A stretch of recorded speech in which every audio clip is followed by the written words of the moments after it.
Buongiorno everyone, welcome back to the Magpie Channel TV. No expenses spared on the Christmas decorations you can see there as we get into the festive period of absolutely loads of football. Thursday night, tomorrow, we'll go to Goodison Park. I won't be going, and apologies if I do cough throughout this video, because that French flu that I think I've picked up from PSG has been kicking me all over this week. I've managed to get out of bed today to do this one, spruce myself up a little bit, probably look like crap or death, both.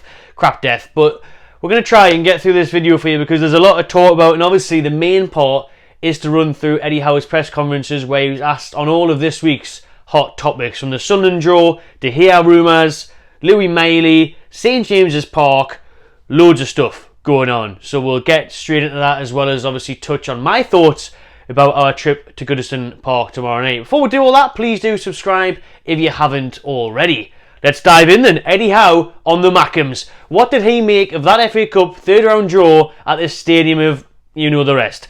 Well, he wasn't actually watching the draw, Eddie, and he thought it was a wind-up. He got messages regarding the draw that we had drew Sunderland away in the FA Cup, and he genuinely thought it was a joke. He thought it was probably Tyndall on the phone, thought he was there, bit of a wind-up merchant again. But it's true. He couldn't believe it because he was along the lines of thinking, out of all the draws we've had this season, it probably makes sense that it is Sunderland, to be fair. The group of death, Man City, Man United, Chelsea, all in the Carabao Cup. Next up, the FA Cup, you're thinking, oh, go on then. Give us Harrogate at home. You know what I mean? Give us Eastleigh.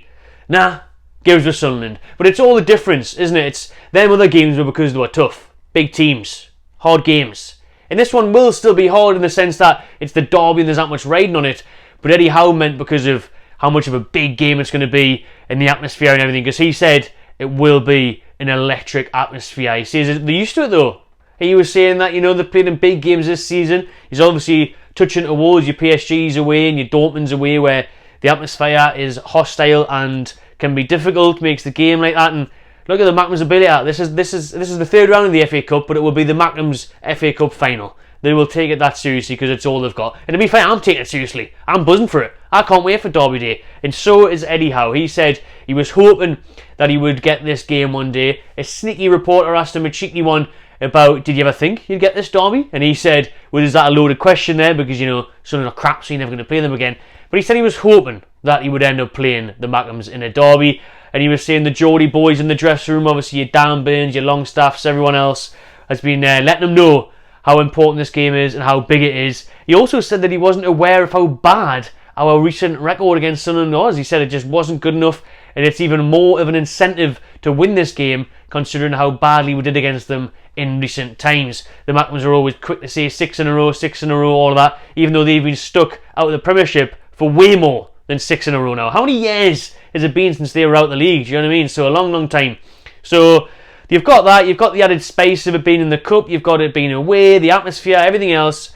It's going to be a tasty one, and Eddie Howe is looking forward to it. I think next we'll move on to the Nick Pope situation. It has been confirmed that he will be getting an operation on his shoulder. He will be out for 4 months as well, at least 4 months. I mean, realistically, we're looking at seeing Pope back for April, if he's lucky. Do you know what I mean? And if the operation and everything goes well, he's going to be out for a good 4 months, which is a nightmare. Really unlucky, but it gives the opportunity to the other goalkeepers that are already at the club, is what Howe said, and he does rate Martin Dubravka very highly. He thinks Dubravka is a great goalkeeper, shot stopper, distribution, and he said he's been waiting patiently, and he rates every goalkeeper that he's got at the club. He says, you know, Dubravka, Karius, he says they're all more than capable of stepping in, and now it's their big chance to shine. So he said that there will not be any move for David De Gea. That's been all the reports this week, hasn't it? All the various reports linking Newcastle United with a move for ex-Man United goalkeeper David De Gea, who is a free agent. Eddie Howe said they will not be rushing or making any moves for a goalkeeper at the moment. He says he won't be looking at that market, the free agent market. He won't look to sign a short-term solution. Maybe in January they'll look at it. He said obviously it depends on form, it depends on injuries. They'll assess it then. It will get reassessed in the window whether or not it's a priority, because goalkeeper is a position that Newcastle do want to strengthen, which would have been at least next summer. Will that now get moved forward because of the injury to Nick Pope? Well, they're hoping that obviously Martin Dubravka can jump in, do a job and be solid enough.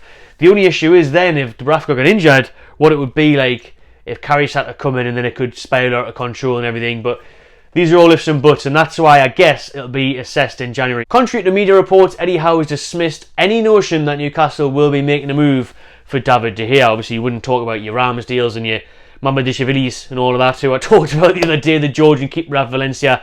Any of those rumours he wouldn't speak about, but he will not be signing David De Gea anytime soon. There will be no emergency move for a goalkeeper. Martin Dubravka is going to get his big chance to show what he can do. Again, he showed it a few years ago. I think Dubravka's a solid keeper, and Eddie Howe thinks he can do a job as well. I think that moves on nicely to the other part of January then, midfielder. It's all been about Ruben Neves on loan from Saudi, or Calvin Phillips on loan from Man City, or do we actually go out and spend some money on a centre made a DM? Eddie Howe has again said that will be assessed in January. He says we're going to wait until the end of December, and then in January we're going to see how it goes. Because now obviously there's young Miley, who is based on the scene, played the last 3 games, 90 minutes, every single one of them, and played very, very well. Obviously against PSG, Chelsea, and Man United, the young lad from the Toon has shone. So he is now taking his opportunity, and obviously Eddie Howe said in pre-season that he really rated Miley. He wouldn't let him go on loan because he's going to get his chance. He's got his chance and he's took it. And Howe has said it's all about Miley being consistent with these performances, but he bigged him up loads in today's presser, saying he's a fantastic player. He can play as a 6 or an 8 or going forward. He can score goals. He can do everything. He says he's the complete midfielder, and he says he's a huge talent. He's developing so well, and they have high hopes of him. So on Newcastle now looking at that, I mentioned this in the video last week, where they think if Louis Miley's there now, do we really need to go and sign someone in January for a few months, or do we just wait until Tonali is back next summer? Because we've also got Willock and Longstaff who aren't fit at the minute, who will be coming back very soon, hopefully. So Miley is the problem now. Of do we just stick with him? We don't need to get someone. I've got a feeling they still might want to try and get a Phillips or someone on loan, but I definitely don't think they'll be spending any big cash on a midfielder, because that's where they want Sandro to come back next summer. Mentioned there then about Longstaff and Willock, the other midfield injury woes.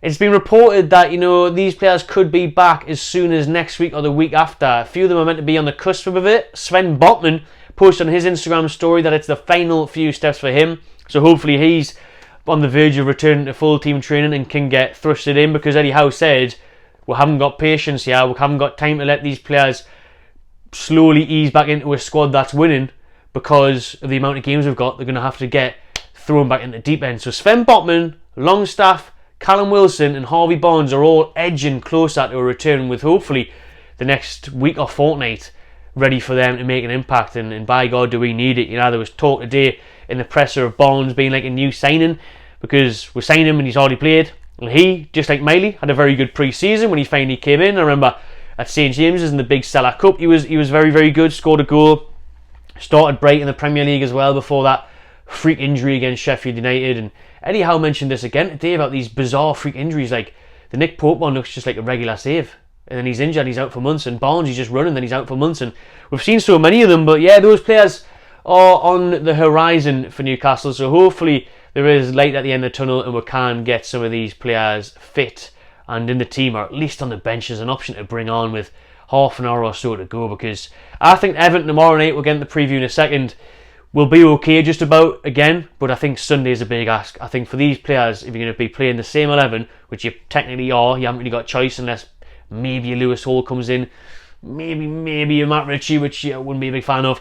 But if these come in for Sunday against Spurs, against a Tottenham team that got a great result last week against Man City, then that'll be a big ask. 2 games in the space of just a couple of days, both away from home. It's going to be hard for these current crop of 11 players that are continuously playing 90 minutes and giving absolutely everything. Let's talk about Everton then. And Eddie Howe said that they have made big strides from last season. They're on the up, they're doing well. Even that 10-point deduction, they've been playing some good football this season. They've been picking up results. They got a good win on the weekend against Nottingham Forest away, to be fair. In Everton, it looks like it'll be our last ever visit to Goodison Park. So I'm slightly gutted about that. Me and Keg have made many trips to Goodison over the years, and we were invited in the Everton fans' house right opposite it before. Sarah Halton, big her up, where we were in there, and it was a good old traditional stadium, but it definitely did need an upgrade. I mean, it was falling to pieces. The concourse is tiny, all wooden seats and everything. So the new stadium will be nice. I'll be looking forward to going there next year. Hopefully I won't be struck down by a flu for that one, but no doubt it'll be a midweek game. It always is against Everton. It is always a midweek late fixture. So the thing was Everton as well, you're going to be looking at getting back late in the morning or having to stay over on that. Bit of a nightmare. But the last time at Goodison Park, which is a famous historic stadium, and it's good memories there for me when me and Keg went down there. They had the 2-2 Lejeune, celebrating 2-2s, but 2 goals in the last minute or so was unbelievable, wasn't it? And then meeting Rafa there a few years ago, it was good. And will it be good at Goodison for us tomorrow? I think so. I think it will. Listen, they've actually got a really bad record at home this season, Everton. I think it's the worst record of any Premier League team. They've only won once, I believe it was against Bournemouth, and one of a draw. They've been good away from home. That's where they've been picking up the points, but I think they've only scored 5 goals as well at Goodison Park, so they've struggled there. But again, it's how do you judge Newcastle until you see them because of the amount of games we're playing. I think this one will be fine probably, but like I said before, I think Sunday Spurs might be that one game too many again. But let's back the boys. Listen, Anthony Gordon, what a raucous atmosphere it's going to be for him. Cauldron, they're going to be probably throwing all sorts at him on Thursday night. Hopefully he can keep up his good goal scoring form. Everton, like I said, it's going to be tricky, tough. Daesh, they've got this whole mentality of against the world now with the Premier League corruption and everything that they believe in, docking them 10 points.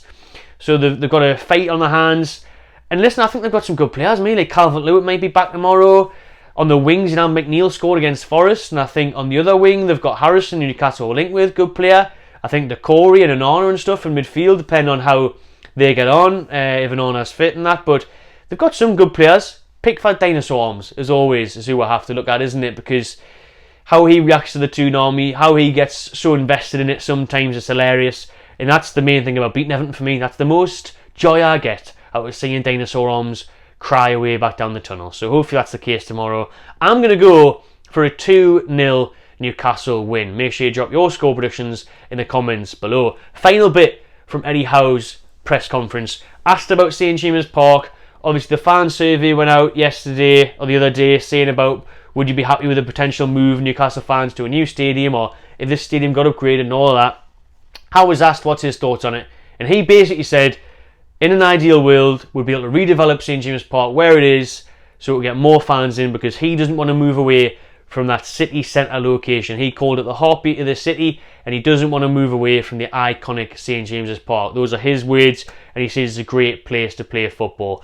But he said, I don't represent the club. The owners and other people might have a different opinion. They might want that new big fancy stadium to compete financially with the bigger clubs and to get more people in. But hopefully we can redevelop, and he doesn't want to move away from St James's or the location. I'll keep that one sweet because we went on for quite a while there, people. I'll be doing a live match reaction once the game finishes tomorrow night, since I'm just in the house watching it. 9:30. Get yourselves locked in on YouTube. I'll be going live minutes after the full-time whistle to discuss the game. Hopefully discussing 3 points for the Toon.